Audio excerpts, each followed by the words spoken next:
Well, hey, everybody, welcome. I'm so excited to be doing our webinar today. So COVID-19 has essentially made every single church have to stop doing church in person. As a senior pastor, I know what this is like. We were in an interesting spot. I'm Matt Peeples, by the way, and we're in New Jersey. And we were in an interesting spot where we already had live stream going, but still a lot of logistics for us to jump through. But I know a ton of churches have not had live stream going. And so the big question that we keep seeing popping up in feeds and stuff is, how do we start live stream? So I am so excited because I brought people way smarter than myself together. I brought together what I'm dubbing the millennial crew, which, by the way, I am one, and Grandpa Millennial, 1981 here, so leading the way. But I want to introduce you guys to our people, so I'll invite them to unmute. Susan Schultz is the Kairos Network Communications Coordinator. She works for the Kairos Network, and so she's really the brains behind some of the cool stuff that you guys see coming out from our network, as well as the New Jersey District, which is a huge support in our network and being able to do this stream for you today. Emily Finke, round two, she helped us out on an earlier webinar. Emily is the communications coordinator at The Point in Knoxville, Tennessee. She is amazing on social media and outreach, and just, has tons of brilliant ideas when it comes to that. She's also been the National Youth Gathering main speaker. And so she's just, full of great ideas. So Emily, thanks for coming. And then it's a stressful word to have attached to your name. Okay, moving on. You're good. And then our reluctant church communications coordinator, Rebecca, she is our communications coordinator out of Bethlehem, which is the church I'm the senior pastor over, and she is truly a godsend for us. Everybody always texts us and says, hey, you guys are doing great stuff. How do you do it? And then I reply back with Rebecca on the email. Rebecca will tell you. So Rebecca has helped us build a live stream. She's helped us build our YouTube page and subscriber base, and she has answered a lot of these questions that we're asking. So thank you all so much for coming. This is awesome. Yeah, thanks for moderating that. We appreciate it. Yeah. Definitely. So here's our goal today. I know that we're just assuming if you're watching this webinar, you're coming from ground zero. Maybe you have a Facebook page, a church website, but you probably didn't stream out worship services. You probably didn't record them and share them. So that's kind of our assumption from the beginning as we do this. And so that's where we're going to start from. So we're going to start with a crawl, walk, and run method. And what that means is when you're jumping into live stream and you're trying to do something like this for the first time, don't worry about being perfect the first time. Rebecca, how many mistakes did we make? A lot. To do this. Yeah, and we're still making mistakes. The last webinar we did, I didn't have the audio on when we started. So, okay, just full disclosure there. But I think if you just start where you can start and kind of move forward from there, what you're going to find is you'll really grow into it. But people are really desperate for the hope you have right now. And so I just want to encourage you, just try something. And so that's what this team's here for, to help you try something. So I want to throw this out to the team. What's kind of the basic equipment you all use if you're going to live stream something?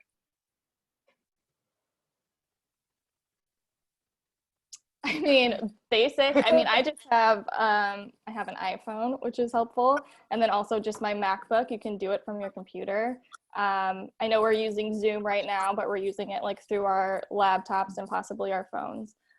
So you don't need anything super fancy. I mean, always, if you're have some headphones, I know Matt's got AirPods on because he's fancy.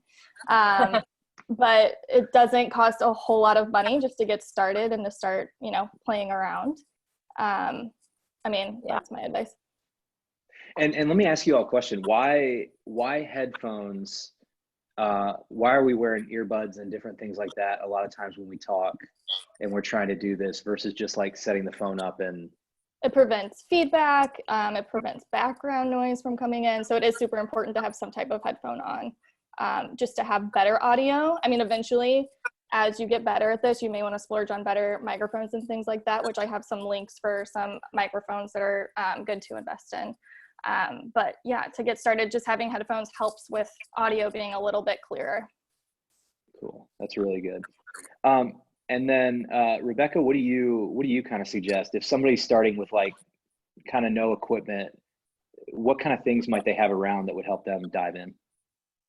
So I'm gonna actually say the same thing as Susie, but you can easily just start live streaming, say a message or a little devotional with your iPhone and just going live to Facebook right through there.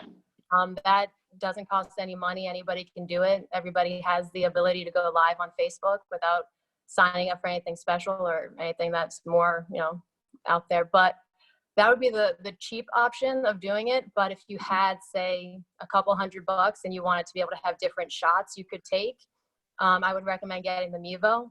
And the Mevo would also be able to share live to Facebook and to YouTube at the same time. So if you wanted to go to 2 platforms and had about $400, I would recommend the Mevo. That's a really great point, Rebecca. And the reason she's saying that is if you buy a Mevo, this is like the basic thing. It doesn't look like much. This piece right here is the battery on the Mevo camera, and it just kind of pulls off the bottom. And then it also has in the back what's called an SD card. And that, I think it's a micro SD too. Anyways, Mevo will tell you. But the biggest thing, if you want to increase the amount of video storage and stuff, the bigger the SD card, the more video you can store. And the really great thing about this is it comes with, you can also buy the battery pack extender. So this takes the battery life from 1 hour to 3 hours. And so your standard worship service, you wouldn't have to worry about it. But the great thing about the Mevo is your production recorder becomes your iPad, iPhone, whatever you might have around, and it just uses that. And then back to kind of our audio thing, then you can use earbuds for your audio if you needed to. And this is like, we started live streaming with this. The video quality is unparalleled. It shoots in what's called 4K, so you can select shots, not to get too technical. And it's super HD. So you can't tell the difference between this camera and if like Rebecca's using her like really nice SDR kind of camera. And that, I'm not sure if you said this, but does it connect with iPhones, Androids, whatever? Yeah. Okay. And everything and that's a great question that came in from Chad Bresson. Is everything we're going to talk about is iPhone or Android platform. You can do any of the stuff we're going to talk about on either, so you don't have to go buy like all new Apple stuff. Emily, what are you all using in this season? My husband Tyler is looking at me right now like, do you know? Are you gonna say it? I don't. Is Tyler there? Yeah, he's there. Tell him to come sit down and tell us. Yeah, tell us what you guys are using. Can you literally come and do this real fast? Okay, here you go. Oh, this is awesome. Guys, you're about to get acknowledged. This is Tyler. He is literally a video production expert, and Emily's other half. Awesome. Yeah. Well, so I actually own a fancy cinema camera, and it's way overkill for what we're doing, like by a long shot.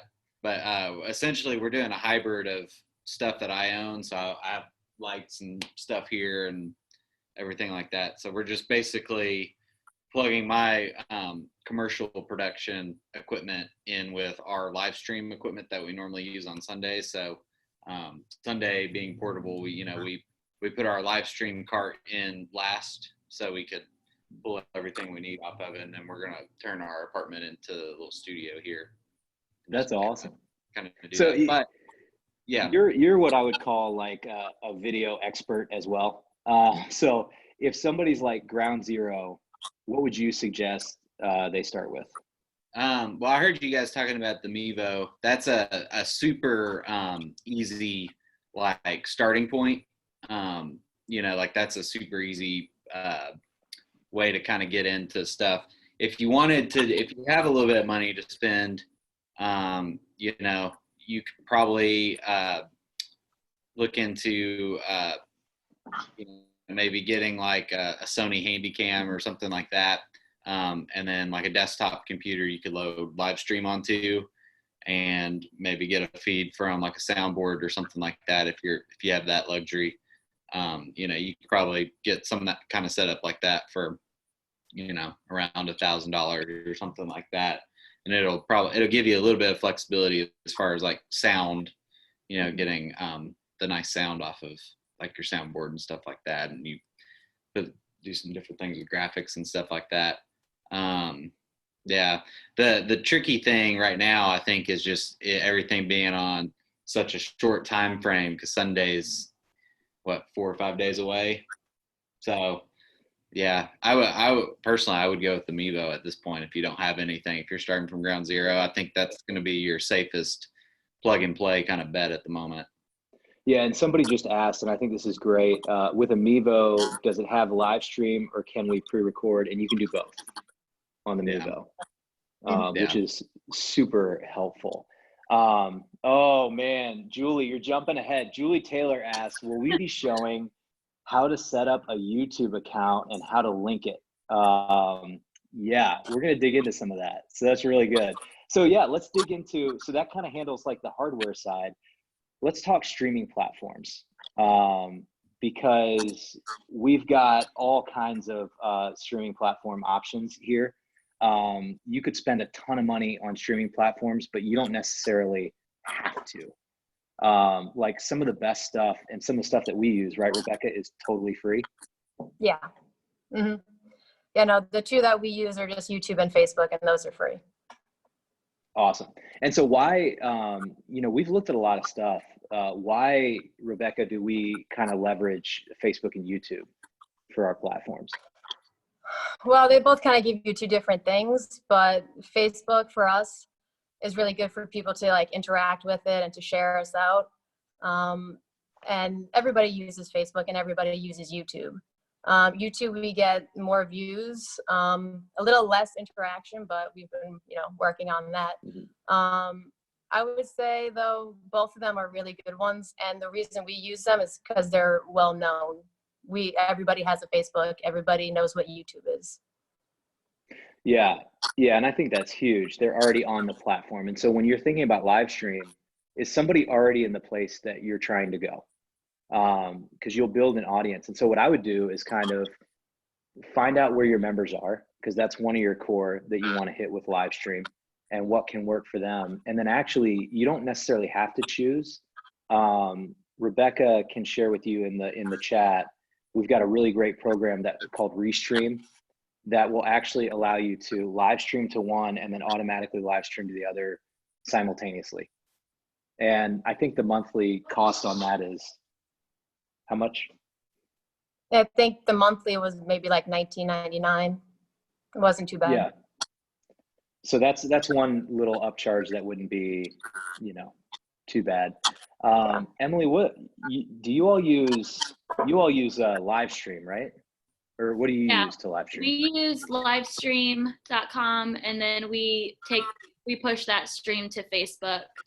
YouTube right now, we don't do live. We just upload our sermons afterwards, which I wouldn't say we're like thriving with that.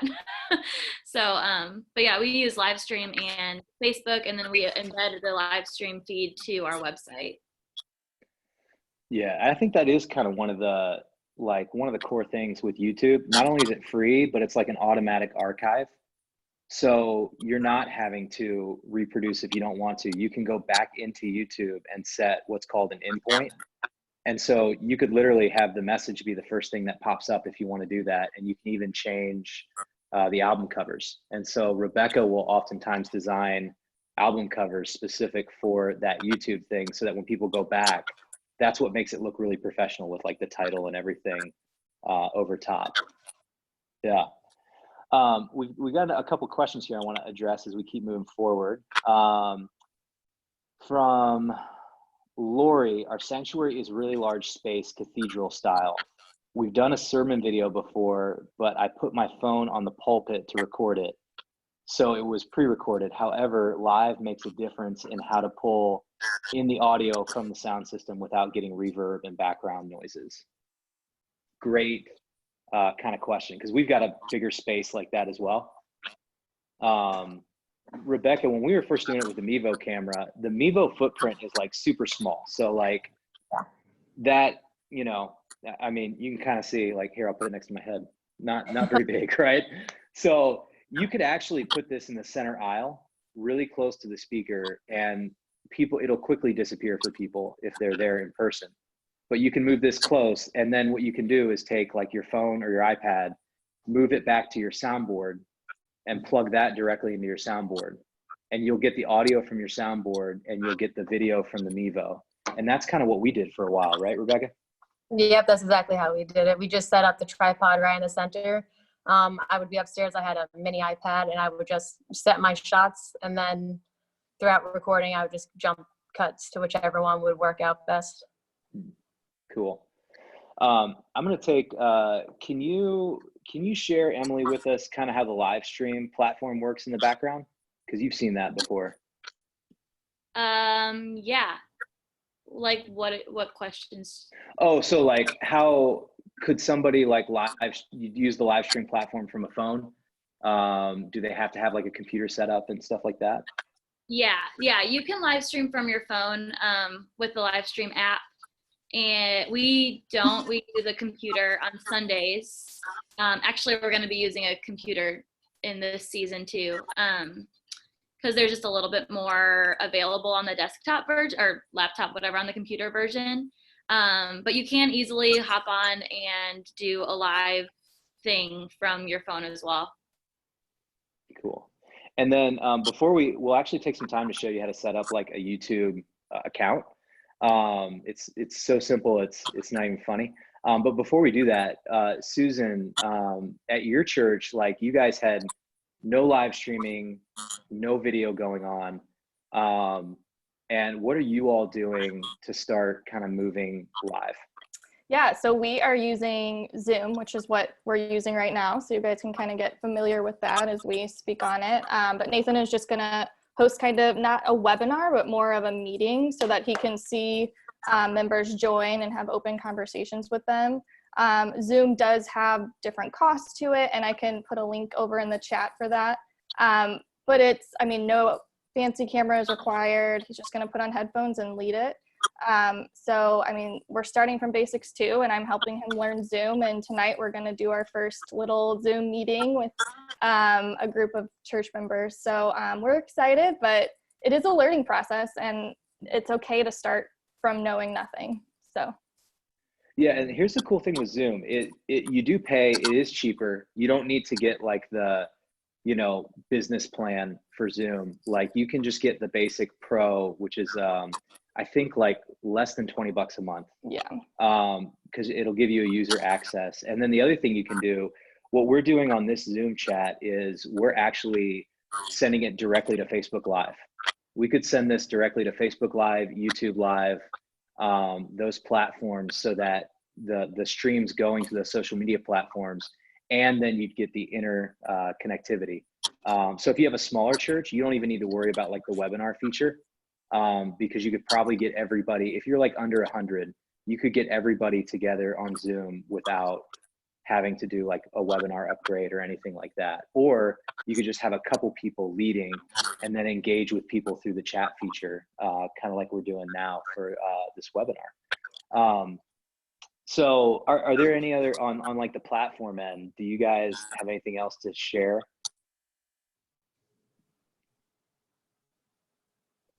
Cool. I'm going to get ready to show you guys the YouTube, but really quick, a question that popped in. What kind of internet speed do you guys use? Like, no idea. I have no idea, but it's really, really high. I'm just saying, good functioning internet. Matt, sometimes you kind of cut out in certain areas, but I think that's when you're on like your church, like when a bunch of people are using it. But I don't think Rebecca has the same issues in the sanctuary. So we have two different Wi-Fi signals for here, but I don't know what the actual rate is. I think without talking numbers, just to be really simple, you have download speed and you have upload speed. You just want to make sure you have decent amount of upload speed. But to give you guys an example, like we're all on our home internet right now, streaming this out. So to really do the kind of basic stuff we're talking about, if you have a basic home internet connection that you use to stream media in your own home, you probably have enough speed to really get kind of live stream and stuff going. And you'll just want to make sure if you're the one uploading, you don't have a bunch of other things like going on around you, if that makes sense. Cool. So I will, man, you guys are just bringing in some awesome questions. I will have Susan check those out, and then we'll start engaging them. Let me show you guys real quick. We'll do a screen share. And I'll show you really quick YouTube.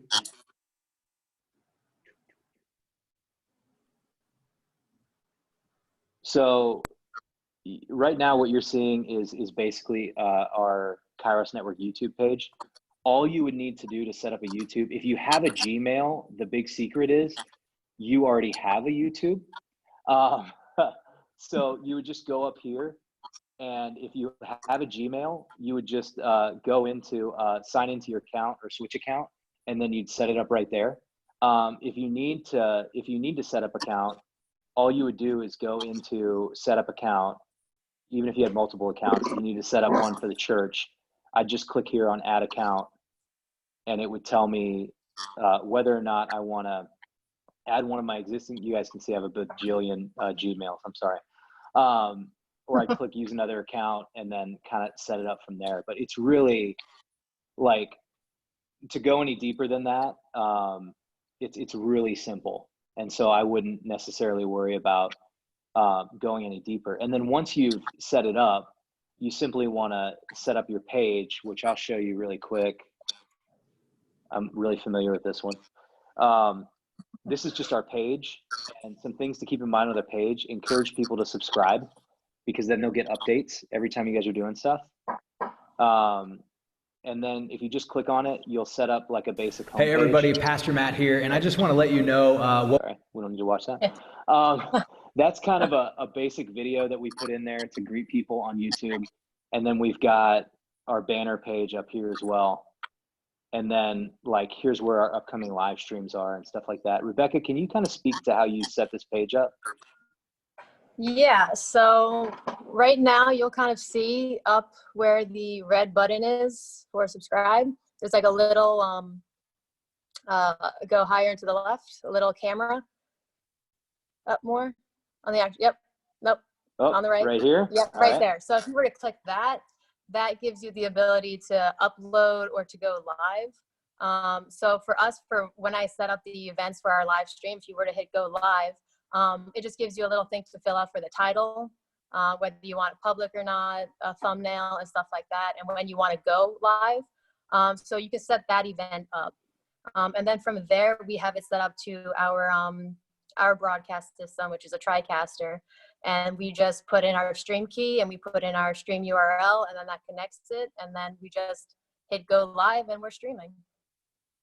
That's awesome. And then this is really important. This is kind of a new addition to YouTube. Make sure when you're doing your setup that you click, yes, it's made for kids. Otherwise it can be kind of harder. You have to like set age restrictions and stuff like that. So I'm guessing most of your church services will be made for kids. So kind of with that in mind, yeah, keep that in mind.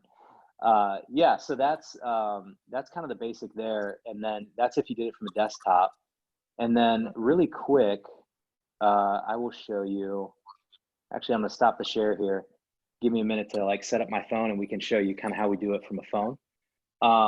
What other advice would you all speak into somebody kind of doing YouTube or live stream for the first time?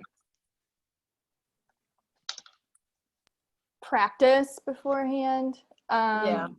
Write down, like, just write down maybe how you want it to flow together. It doesn't have to be perfect, but I mean, I know you kind of you want to walk through your service, but to really think that through in terms of like a digital format, and that people are going to be watching you and wanting to like see you engage with them on the camera, but really rehearse it and get some feedback on it as well?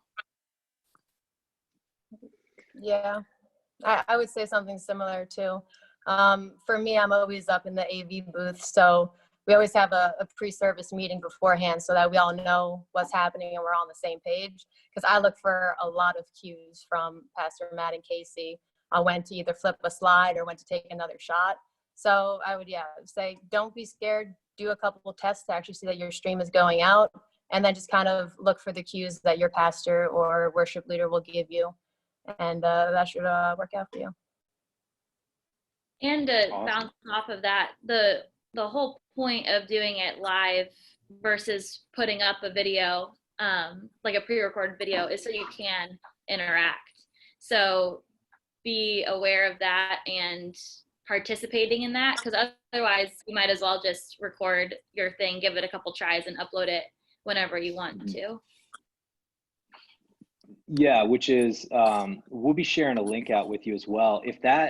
If you want to pre-record and make it seem live, I was scrolling through a friend's church planner Facebook page, and they posted this link to something called onestream.live. And onestream.live will actually allow you to post a pre-recorded video and have it stream out as if it was streaming live. And the reason that could be helpful is there are certain incentives to streaming something live versus pre-recorded. It pops up differently on people's Facebook and YouTube feeds. So that's a help, but it can also take some of that pressure off. So that's something to check out. So now we've got, I've got my phone set up, and I want to show you guys via the cable. Okay, you're going to see my phone screen here in a second. If text messages pop in from my family, I apologize. I know that's super unprofessional. Right now, I just simply have the YouTube app open. And so if I wanted to, on this YouTube app, you kind of see it in front of you. See, there's my phone. Here's my YouTube app. So I'm signed into one of my YouTube accounts. And if I simply press this little camera up top, the same simple options pop up. In fact, sometimes it's easier to go live from a phone or an iPad type device than even a computer. And all I would need to do to go live or to record is just press one of these buttons. So if I press the go live. I was going to say you have to have 1,000 subscribers to go live from your iPhone on YouTube. Just kidding. So I press the record and we're good to go. But on Facebook, see, this is why we brought Rebecca on. She's way smarter at this stuff than I am. But what you can do on Facebook, if you were going to do Facebook Live from your phone, pull up my Facebook app, is all you would need to do is pull up your app, click the go live, and then type in whatever you want to type in. You can even, and this is super helpful, flip the camera. And the reason that's helpful is a lot of times, all you need to do is get like a simple tripod like this with a camera clip, and you can set this up inside your church the same way you would a regular kind of camera. And so that's a simple way to kind of get rolling with live stream on the camera. So, yeah, cool. Real quick, that kind of covers some of the nuts and bolts, and we'll watch the stream. Susan, are you seeing any questions in here that we should dive into? There's a bunch.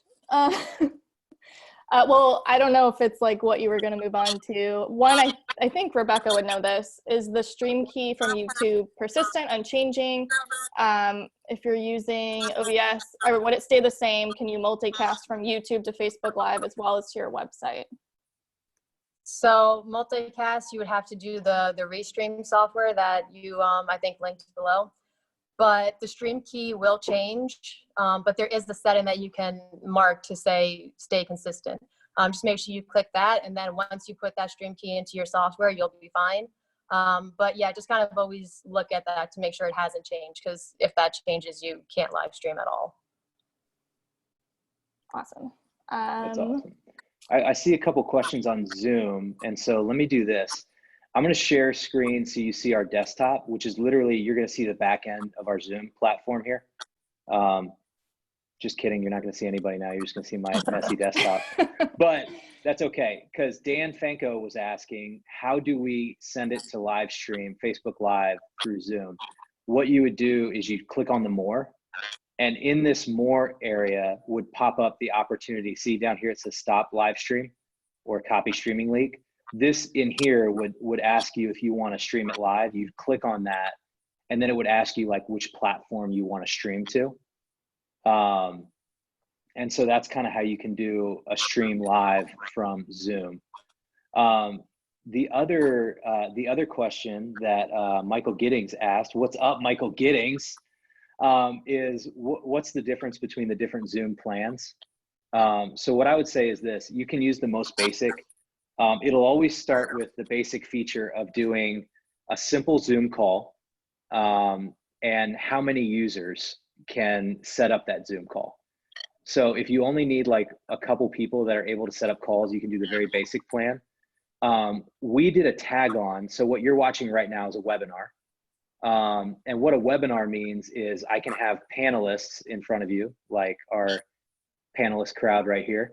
And then I can also have a different group of people just watching, engaging with the chat, the Q&A. I can set up login signups for that.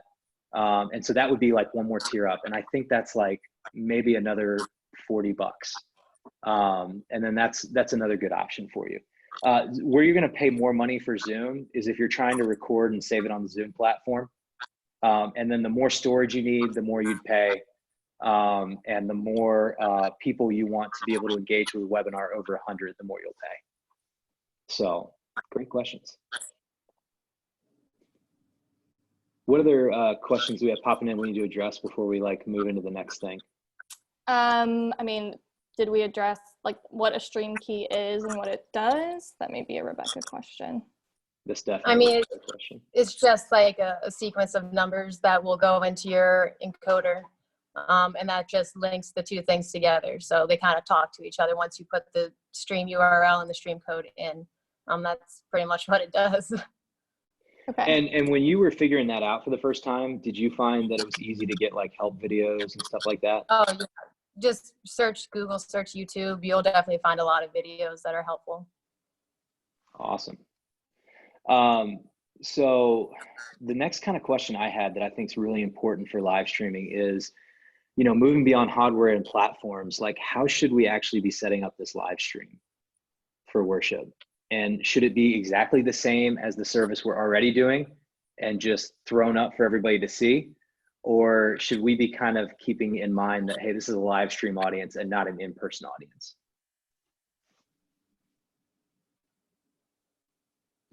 I absolutely we're in a really cool opportunity right now where we know everyone's watching on live stream. So to be able to interact with them with that understanding is a completely different opportunity than we've had in the past, where it was, at least our mindset was like, the people who are there, those are the people that we're like talking to, and like hopefully we can best serve others as well. Do you guys hear a train in the background? You know what? Yeah. We're in New Jersey, so I hear trains all the time. Okay. It's like white noise to me at this point. Okay, I am used to it too because I live right by one. But anyway, it's gone. But so yeah, so as of now, and we just in this last panel we had got 100 new ideas. So we'll see what happens between now and Sunday.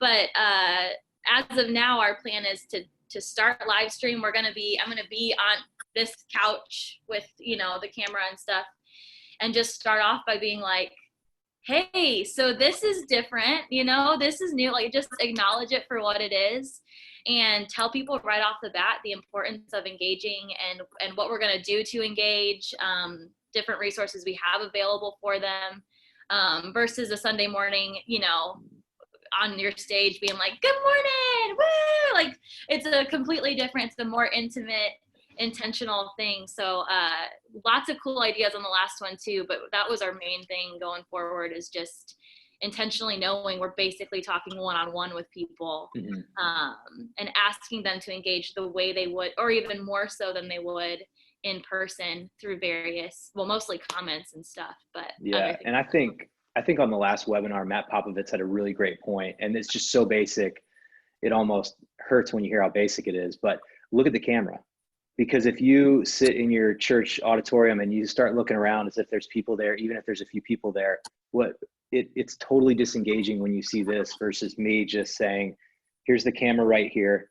I'm going to engage with this camera and talk to this camera as if this were the congregation or the individual. And then when you're on the other end of that, it feels way more engaging. And then ask for that engagement, which I think is really important.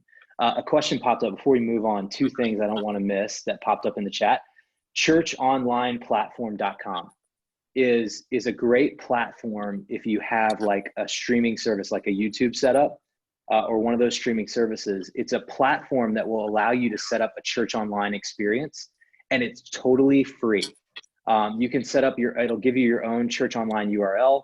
That's really simple to use. You can set it up, and then it'll have on the side like chat, prayer request. It can even let you embed your giving stuff as well. So that's a great tool to use when you're trying to do this. And then somebody else asked, Todd Niebling asked, can Zoom help you stream on to two different Facebook pages simultaneously? And if so, how do you do that? So what you want to do on Zoom is you would set up a stream to one public Facebook page. And then from that public Facebook page, you could share into other various pages. That's really important too. If you have a special private group for your church and you want to stream from Zoom into that, or you want to just live stream into that private group, it's great that the private group's there. You won't be able to share that video out of the private group.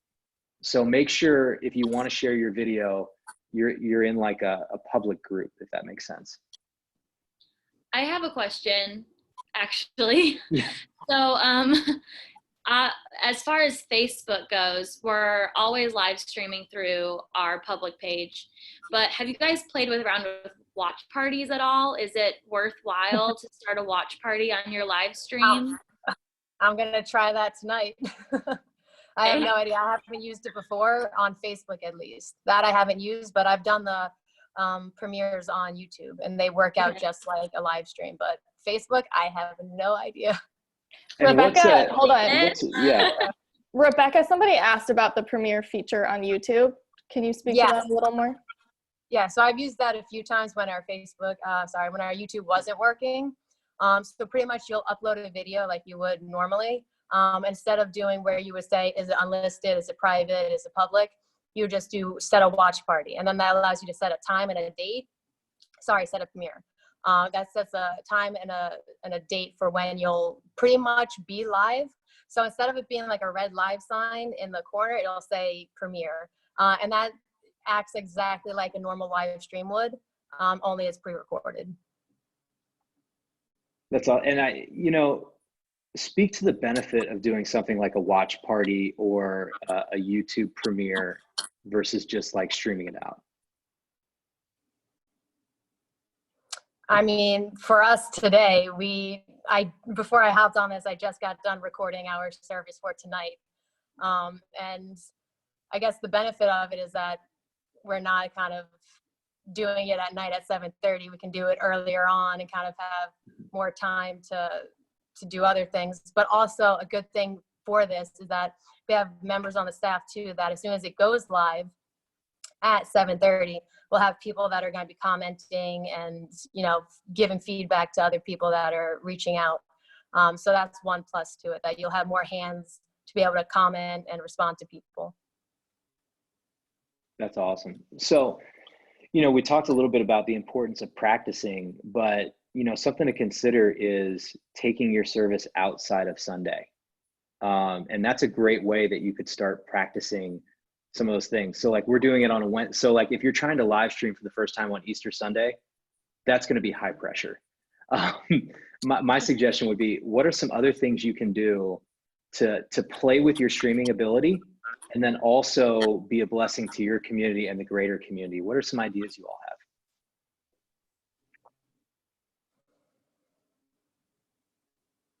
Sorry, I got distracted by my cat. What was the question?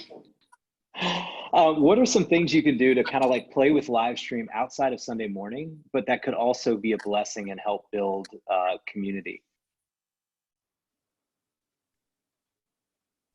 It's a loaded question. No, well, she says no. Mine is not like a community focused one, but I would say in Zoom, if you do choose to purchase Zoom, me and Matt were playing around with this, but to choose to have like a practice session beforehand, that's an option in Zoom. So you can go into Zoom, it's set on that practice session, and you can just see what everything looks like. You can have other people open Zoom up and you can practice sharing things. You can hear what your audio is like. And that's a great way to do it before you broadcast to anybody, before you go and live stream. So that's a really great feature of Zoom. I don't know if Emily or Rebecca, you can kind of speak to something like that for YouTube or Facebook. Yeah, no, exactly. For me, when we started doing live stream, we obviously wanted to see exactly how it would turn out without actually being live. So what we would do is we would just set all of the settings in Facebook and YouTube to be a private link so that nobody would see it but whoever had the link. And obviously we didn't share that out with anybody. But that allowed us to see how it was actually running, if it was choppy or not. And that's just like really helpful. So yeah, don't be scared to test, because it'll, one, make you feel better when you're about to go live, because you know things are going to be working the way you want them to, and it takes all of 2 seconds, and it's just better for your peace of mind. Yeah, that's huge. And guys, don't be too worried about quality. Make sure you have good audio, because you can have a bad video and good audio, and that will always, people will sit down and watch that longer than if you have great video and like bad audio. So kind of look at that. The other thing is realize people want authenticity and they want hope more than anything else right now. And so, you know, I think the last 2 mornings, Rebecca, I just sat out with my phone on my front porch with a little fire going, because that's like my happy place. And I shared some like 2 or 3 minute devotional thoughts. And by lunch, tons of people had shared it out from the community, and it had way more views than anything. And it was just me saying, hey, let's talk about Proverbs 27:17. Or, hey, I know this is an anxious time. Here's a promise that God gives.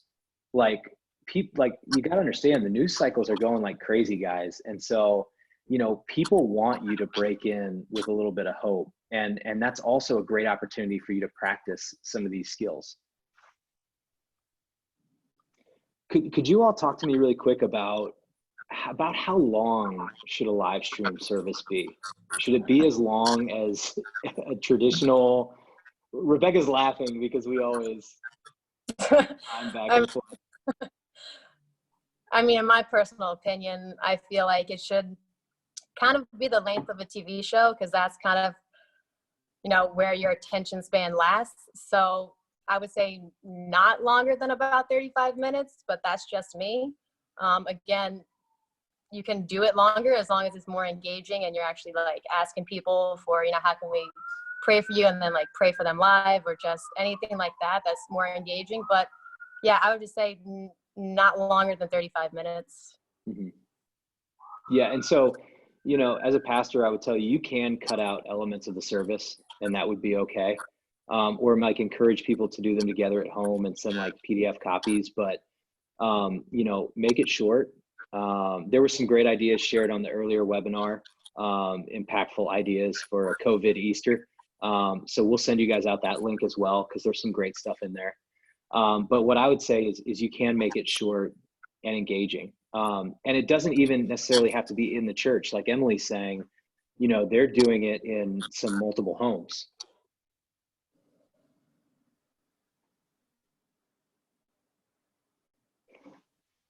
Yes. That's awesome.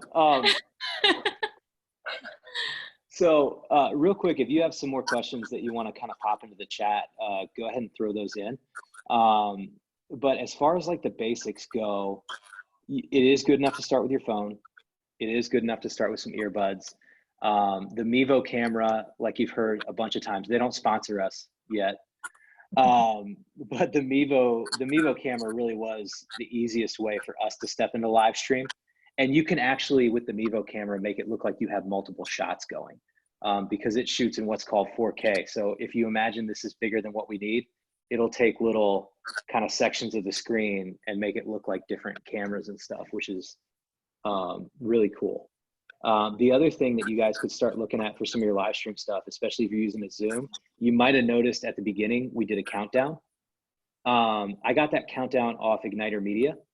And the countdown actually we have the license and everything, because Igniter, worshiphousemedia.com, Sermon Spice is another one. Open.life.church has a bunch of free ones. But all those have like web licenses. So that means when you're streaming, you can use those videos. And sometimes getting to use a couple pieces of media like that can make it a really engaging thing. Cool. So we shared a ton. Is there any other questions that you guys have, or any other comments that you all would share with all of us who are trying to like get this going from the ground up? One more thing I would say is, in regards to this, making it just super clear where you're at. Like you definitely want to make it available to your whole community, and that's awesome when it comes to Facebook and YouTube specifically. Like anybody can jump on, but be sending out emails, be making phone calls, be doing Facebook posts to tell people specifically where they can find you on Sunday. Because if there's anything I've learned while communicating with the church, it's that they're not gonna listen the first like 18 times. So just keep throwing that out between now and Sunday. Oh, I agree. And you all have a communications kind of coordinator role. So that's a great suggestion, Emily. What are the ways that you all are doing that? In this season, we have one, we're definitely sending out more emails than we have before. And what's great is they're actually like super helpful and relevant in the moment. We do have one page on the front of our website right there on the homepage that says COVID-19. And that is really the one-stop shop for everything. So our live stream is posted there. And our updates and cancellations, everything that people could possibly want is posted there. And then still in our other avenues, we're still posting to Facebook, trying not to just post alerts and updates, but keeping that a regular part of things. Twitter, Instagram stories have been a really good resource. That's kind of all we're doing, but making like that COVID website page specifically is where I'm putting everything, and just trying to push people to, so they know that's where they can find anything basically right now, and including the live stream. That's awesome. Yeah. Yep, same. Pushing to that same webpage over and over again, and reiterating information across every form of communication. Kind of like Emily said, just repeat. Yeah, that was great advice. Thank you, Emily. And then are you just shooting out one email when you want to tell people where it is? How many times, like if I were to say, I want to let people know live stream's happening this weekend on Sunday, like how many emails would you all be shooting out? And how many posts would you be making to let people know just that one simple thing, church is happening this time on live stream? Email specifically, we sent out a major update yesterday email. I'm planning on sending out at least once a week a like very specific, here's like a touch base of where we're at. Plan on sending one out like Sunday morning of like, hey, just a reminder, we're still gathering. But besides that, we've actually, we're in the midst of contacting like key leaders in the church, so that they are personally texting and reaching out and emailing to people in their like neighborhoods and areas of town, so that it's not just the church spamming our whole email database, which is not everyone who really cares. But we're doing extra touch points for the people who are engaged and looking. That's great. Yeah, we've got, okay, a few questions about copyright are popping in. So like any video that you purchase on one of those websites that we talked about, just make sure you kind of click the web license, or like Igniter, just let you know that like they have web license for all their videos for live streaming. Music, CCLI usually covers that. And then the other thing, Rebecca, what's the thing that you post at the bottom of all our YouTube posts? Yeah, I can't remember what the actual code is, but it's just a copyright law that you can Google, that you can put into any video when it's like a nonprofit or it's a teaching video. You can put that in there and it kind of gives you license to use music and use certain videos because it's for a teaching and it's a nonprofit video that's going out. I can't remember the exact copyright like code, but if you just give it a Google search, you'll find it. Yeah, and we'll Google search that. We're going to share a list of all the links we've been talking about to the different things, and we'll send that back out to you in a PDF. So if you're watching live with us on the webinar, we'll send that out to you. If you're watching on one of our Facebook platforms, we'll post that in the platform as well, so you guys can get a hold of it. Wait, what do I need to Google? Because I'm putting this together. So it would be, well, I mean, I can send it to you, but just look up nonprofit copyright code for YouTube and you'll find something like that. Yeah. And it does definitely make a difference, because we've done it before and had the stream shut down, and then once Rebecca started putting that at the bottom of our YouTube, it was no problem. We haven't been flagged for anything, so we're good. Even when we showed movie clips and different things like that. And so great websites for that too. I think Wing Clips is one that you can use to get like actual like popular movie clips that can be used for preaching and teaching. The other thing I would say on communication is make sure you have simple URLs, and if you can make sure that your social media matches. So like for us, we simply say we're Bethlehem Church Live, Facebook, Instagram, you know, YouTube, anywhere we're going to be, we try to be that same kind of handle. So if you're setting everything up from scratch, that would be one thing to do. If you've got multiple, it might be worth it to set up different ones, especially if you don't have a big audience right now. Like I know Emily's is the Point Knox, Facebook, Instagram, YouTube, all that kind of stuff. So if people don't have to think about multiple things, that's also really helpful. And to, I just, speaking to a little bit ago, CCLI, the one thing I would say is look and see what your church actually has, what package you have, and read about it, because you probably have more flexibility than you thought you did in some areas and less than you thought you did in other areas, and you might need to upgrade or change depending on if this is your first time live streaming and stuff. But that would be a good thing to look at now so you don't get flagged on beyond just like video clips and stuff. That's awesome. Especially concerning lyrics. That's where I get there's some trip up there. Well, and Emily, share some of those creative ideas that we heard earlier on what people can do when it comes to lyrics. Yeah, so well, I guess I don't know about all the different CCLI packages. We have the one that's for streaming, in which case you can show lyrics somewhere else if they happen to be in the shot.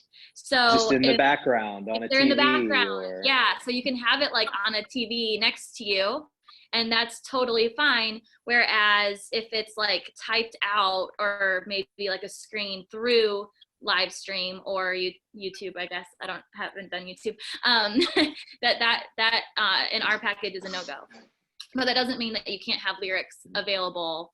You just have to be creative, whether it's on a TV behind you or a computer screen, depending on your setup.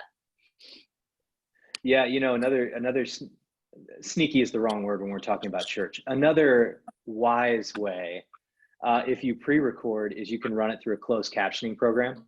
And then, you know, as you're singing, you'd have the closed caption below you that would essentially be the lyrics as well. So that's kind of another way that you can do it. You could also, you know, if you usually know what songs you're going to sing, you could email those out to the congregations in the attachment that's included with the links to live stream. So they've got them all in front of them, like old school, like when you were at camp and they handed you a paper packet. Just do them in a PDF, so people can kind of see them in front of them. Same with a service order. You could pull that together and send it out in a PDF, and people could follow along if you're going to do it that way. That's awesome.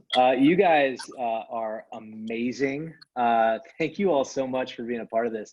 Are there any last encouragements you would share for people if they're trying to like step into this for the first time? Be brave, do it. No, I'm just kidding. Yeah. You can do it. If we can do it, you can do it. We all had to go through a learning curve to do it. We're not special, like our schools didn't totally prep us on this. We just figured it out on the job. So you guys can do it too. I love it, man. Susan, Emily, Rebecca, thank you all so much. If you want to kind of see how they're doing it live, you can see any of the stuff that Emily's doing at the Point Knox. Is it thepointknox.com? Yes. Excellent. I should know that, but I do know. And then Susan Schultz is the communications coordinator with the New Jersey district. So if you go to their website and also the Kairos network, so literally anything you see coming out from us usually filters through her. So you can see a lot of examples of what she's talking about through that.